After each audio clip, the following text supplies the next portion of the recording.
Agri-tips, alam mo ba? Mas marami palang kaibigan ng magsasaka sa palayan kaysa sa inaakalang peste.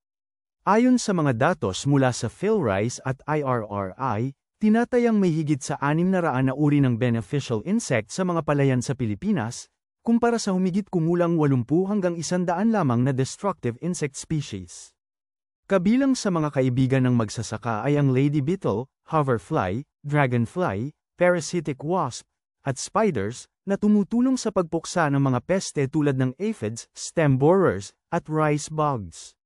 Dahil dito, mas pinapahalagahan ngayon ang IPM, Integrated Pest Management, kung saan ginagamit ang natural enemies, cultural practices, at tamang monitoring imbes na agad gumamit ng kemikal.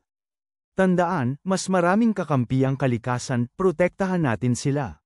#agritips, #alam mo ba, #IPM series, #kaibigan at kalaban. #agrifacts, #agritips, alam mo ba? Mas marami pa palang kaibigang kulisap ang magsasaka, kaysa sa kalaban.